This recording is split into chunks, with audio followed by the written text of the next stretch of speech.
Black Americans are about 13 to 14% of the population. Yes, about half of all prisoners are Black. Exactly. So Blacks commit more crimes than whites do. They commit more murders, they commit more arsons, they commit more kidnappings. For example, Blacks are 13% of the population and they commit 58% of all the murders. That's not a war on drugs, that's a culture problem. Okay, so let's talk about that culture. Black people have been legislatively subjugated up until 1965. I'll give it, I mean, honestly, it's later, but let's just say 1965. You do not think that 10 generations of legislative subjugation and slavery during that time, 4,000 Black men, women, and children are lynched as the result of race riots in this country?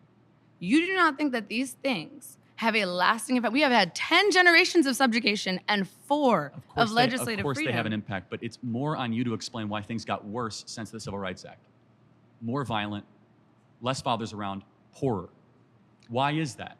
So, because of mass incarceration and the unfair criminalization of Black men. But let's just take murders, for example. Why Blacks are 13% of the population and commit 58% of the murders? Why is that?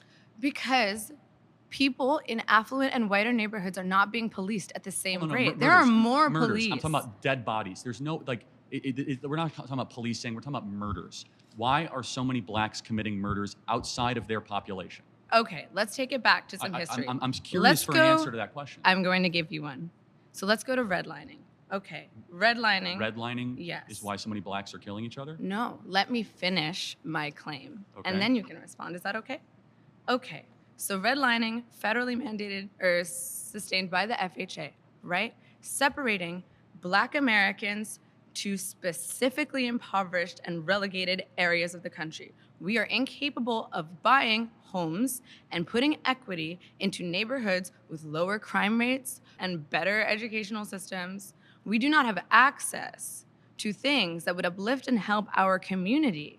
When you are put in an environment that promotes and reinforces social and economic inequality, you become desperate and are forced to do things that maybe don't align with your values. But what you're making an excuse for a now, lot of murder, when you have a lot of stealing, a high concentration of a subjugated people in one area. If you were right, when Blacks in America did not have the same rights they had today, they were less murderous, there was less break-ins. Why is that? So I'm sorry, are you trying to say that Blacks thrive under subjugation? No, I'm not. I'm saying I'm asking you the question. The data shows they were actually better in the 1940s. It was bad, it was evil, but what happened? Something changed.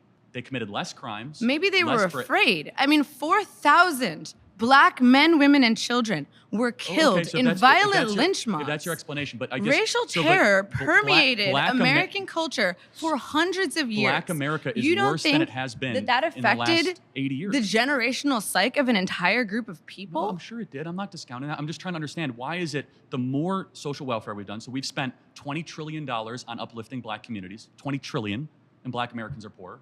We've done everything that's been asked. You haven't done everything that's been asked, though. Great society, because what is being asked? Subsidized housing, Medicaid, public schooling, subsidized college. We're talking about $20 trillion that has been spent on the Great Society, and yet Black America is poorer, more murderous, more dangerous. So there's an explanation. I'm asking you to explain that to me. But we are not asking for handouts. We are asking for equity. And part of equity what does equity mean? is you mean taking from other people? Excuse me, it means sharing.